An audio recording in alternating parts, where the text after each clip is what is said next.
dossier am day gën di yëkkati ko waaye ñu gis ku mel ni tey Mansour Faye mu nar a nekk tey devant la haute cour de justice par rapport ak li nga xamante ne mooy dossier yom te gisoon nañ interdiroon nañ ko mu sorti territoire national te boobu léegi même Mansour Faye gis nañ fi ku mel ni Sophie Gladima ñoom ñëpp tey ñu leen di woo par rapport ak li nga xamante ne mooy réduction des comptes bi.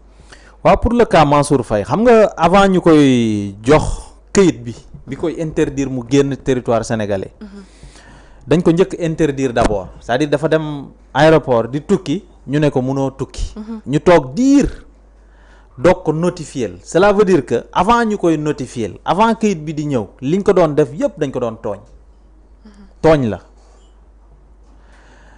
c'est-à-dire que tey ñi fi nekk man Fatou mënumaa jàpp ne ñoo ngi ci yoon bu baax newuñu ci yoon bu baax liggéey lañ leen santuñu leen di jàpp ay nit.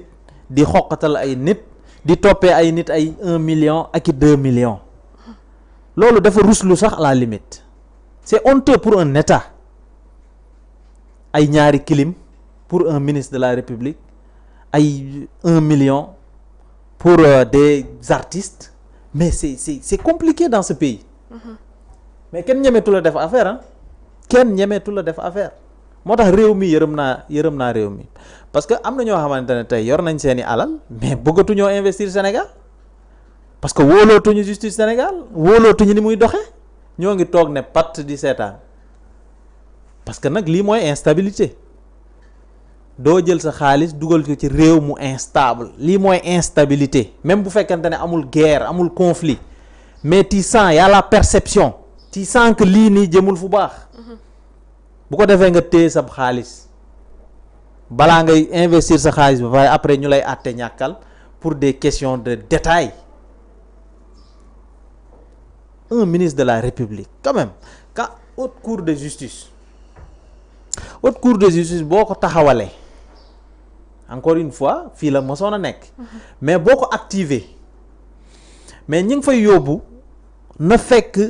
li ñu def jar na ko ñu leen di yóbbu haute cour de justice mu toll ni réew mi amatul kilifa de kenn bëggatul a nekk kilifa parce que boo nekkee kilifa dañ lay weer ci bëccëgu ndar kàmb donc tey nit ñi war nañ delloo ci seen xel ba pare ñi doon wax di rëy làmmiñ fii dem barke Dembo Ndiaye yàgg seulement 2 ans 3 ans derrière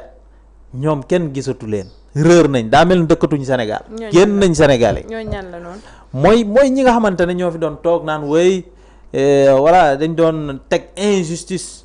opposition bi fi nekkoon ñoom Ousmane Sonko et cetera mais ñoom fi ñu nekk tey war nañoo génn ñoom itam bu fekkente ne Sénégal moo leen tax a jóg bu fekkente ne ils sont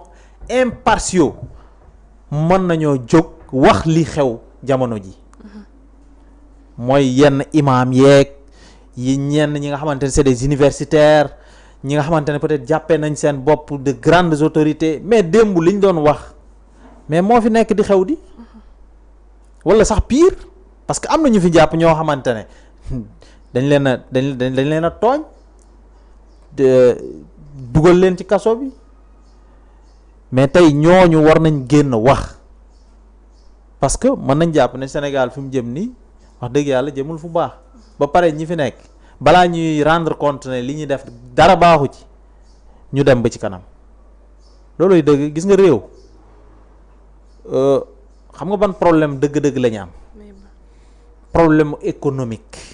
mooy problème boo xamante ne daf lay jox liggéey dañ ko war a régler pour mu jox la liggéey pour nga am liggéey man ma am liggéey keneen am lu mu lekk keneen am lu mu naan ñu mën a bu ñu feebaree faju bu ñu bëggee dem fenn ñu am transport et cetera loolu lañ war a régler mais pas nekk fii di dugal kii kaso génne na kii cautionné na et cetera d'accord loolu parallèlement mën nañ ko def ñun dañoo yàgg cautionné li nga xamante ne mooy reddition des comptes dañ ci ànd au fait suñu yëf la parce que président Macky Sall bi muy ñëw en 2012 c'est lui qui a fait adhérer le Sénégal à l'ITIE mooy initiative pour la transparence dans les industries extractives c'est le président Macky Sall le Sénégal existe depuis 1960 te pourtant 2013 bi président ñëwee ci la adhéré à l'ITIE loolu lan moo ko gën a nekk transparence suñu industrie extractive ñu mën leen a tout le temps di saytu parce que dafa am fu ñu bokk muy ITIE ñu jógee foofu président Macky Sall dafa créé OFNAC c'était pas pour ñi gérer ba pare c'était pour nous ñi nga xamante ne ñoo fi nekkoon parce que le président l'avait dit OFNAC c'est pas pour des gens qui ont déjà géré OFNAC c'est pour nous qui sommes en train de gérer donc kooku mën nañ jàpp ne ba pare mu jël OFNAC teg fa ay personnalités indépendantes quelqu'un comme la dame là mooy Nafi Ngom Keïta yaayu Fadilou Keïta te pourtant Fadilou Keïta Pastef la nekk taxul ne président Macky Sall daf ko jël teg ko ci boppu OFNAC cela veut dire que kooku kay xanaa kooku intérêt Sénégal moo ko tax a jóg boddiwul kenn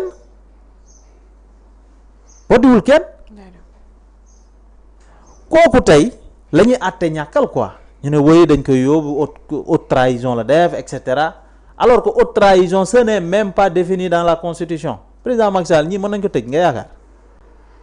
mais il faut qu'ils arrêtent il est temps que nag nit ñi wax c'est-à-dire ñi doon rëylu fii ñi doon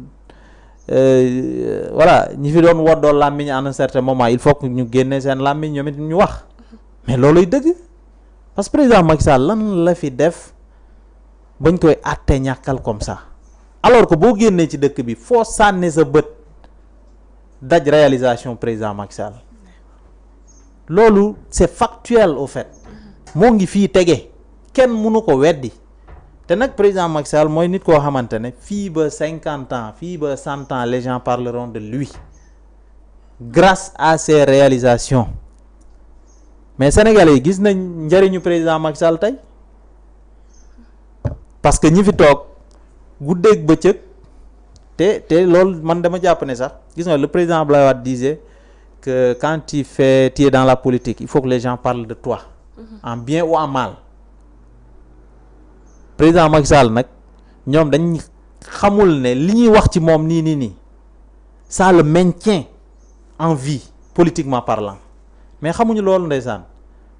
c'est des stagiaires sans maître de stage xamuñu lu ñuy def xamuñu fu ñuy commencer ak fu ñuy daanale aujourd'hui notre diplomatie est à terre Fatou Sénégal kenn nawlootul Sénégal avant ñi fi ñëw mais fépp fu ñu woote sommet yu gën a mag le Sénégal est devant à travers le président Macky Sall à travers le président Abdoulaye Wade à travers le président Abdou Diouf Senghor on n'en parle pas mais tey kenn nawlootul Sénégal bu fekkente ne suñuy idole mooy les putschistes là gars yi nekk autour de la sous-région là non comment dire nos voisins immédiats là ay Burkina ay Mali ay Niger ay Gambie c'est-à-dire que ñooñu lan lañ ñu mën a may loolu mooy wax ji lan lañ ñu mën a may ban partenariat ban diplomatie la ñu mën a tënk ak ñoom ba ñu may ñu dara ñoom ñoo leen mën a may ñooñu mënuñ ñu may dara il faudrait que vraiment que ces gens-là puissent se réveiller xam nga ñan ñooñu mën a yokkal dara mooy les États-Unis la France gi ñuy ŋàññ mais est-ce que carnet d'adresse boobu am nañ ko pour ñooñu mën ñoo yokkal dara malheureusement amuñu ko parce que buñ ko c'est-à-dire boo amul carnet d'adresse il faut être humble c'est le minimum nga laaj ñi nga xamante ne jiitu nañ la fi nga mën a wàccee sa bopp xam ne gone nga demagoo fenn tu as besoin de travailler ce pays lan moo gënoon rafet tey ñoom biñ ñëwee ne comme que jongante nañ dem nañ élection yàlla faral nañ ñu gagné nañu j'appelle tous les Sénégalais autour de l'essentiel le président Macky Sall mi fi nekkoon il connaît mieux l'État que nous xam na lu ñu xamul am na ay relations yi ñu amul nañ ko jege di ko laaj mais est-ce que loolu ça c'est un deuxièmement il y a le président Abdoulaye Wade qui est encore en vie yàlla na yàlla guddal fanam may ko wér mais il est encore là mais c'est des gens yoo xamante ne ñooñ mënoon nañ leen a jàppale mais bu fekkente ne ñoom heure bu ñu xëyee ñoo ngi gàkkal sa der en tant que ancien chef d'État ils sont allés jusqu'à dire que dañ lay traduire devant la haute cour de justice jël say ministre di leen xoqatal di leen traduire devant la haute cour de justice ñu naan ay président Macky Sall haute trahison parce qu'il a falsifié des chiffres mais comment un président de la République peut falsifier des chiffres devant le FMI, devant la Banque mondiale? Foofu nga xamante ne c'est de plus grands économistes du monde ñoom ñoo fa ne, ñooñu gën a xam sax lu xew ci biir Sénégal économiquement parlant. ñooñu nan nga mën a falsifier say chiffres ci en face de ces gens-là? Non, c'est pas possible quoi, c'est pas possible. te ñoom buñ doon falsifier wala di def naka su dul noonu, mais président Macky Sall du am financement yi mu am nii yëpp pour tabax réew mi. Gis nga diplomatie dafa am solo. boo amul diplomatie bu baax, FMI du la bëgg, Banque mondiale du la wut si, doo am benn partenaire bu sérieux. Tu peux être là nag à amuser la galerie, nga yaakaar ne yow yaa ci nekk, alors que tu ne sais même pas que le temps ne chôme pas. Le temps est en train de filer. léegi ñu ne leen élection présidentielle suba la wala gannaaw suba. loolu mooy dëgg. Gis nga président bi mu ñëwee en 2012 il a d'abord préféré la diplomatie de bon voisinage. mooy lan? mooy nekk Gambie dafa fexe am ak Gambie relation yu baax. am ak Bissau Guinée relation yu baax. am ak Mauritanie relation yu baax. am ak Mali et cetera, Côte d'Ivoire, c'est-à-dire ñi nga xamante ne jege nañ leen mu am ak ñoom relation yu baax. mu teg ci ne mu defar ay infrastructures yoo xamante ne ça nous permet d'aller et de venir, ça nous permet d'avoir des canaux de communication. mooy le pont sur la Gambie, ça c'est la diplomatie. Le pont de Rosso pour la Mauritanie, ça c'est la diplomatie. fexe ñu am ak Guinée-Bissau relation yu baax. Gambie même chose. bu ko defee au niveau de la Casamance ñu mën fa am jàmm ju sax dàkk. parce que bu fekkente ne nit ñi boo leen dàq jee Casamance dañuy dugg Guinée-Bissau am ñu leen fa protéger, wala ñu dugg Gambie am ñu leen fa protéger, kañ la ñuy am jàmm Casamance. mais président dafa régler loolu yëpp. bi mu ko régler ba pare nag mu dem au niveau international. mu théoriser niveau international boobu nag mooy def problème bi. mais loolu du problème. bu leen topp ñi nga xamante ne seen làmmiñ lañ yor di wax li ñuy wax dara du ci dëgg, c'est pas vrai. mais yaa ngi wax léegi ci say biir wax que ne du mënoon nañoo woo njiiti réew bi fi nekkoon waxtaan ak moom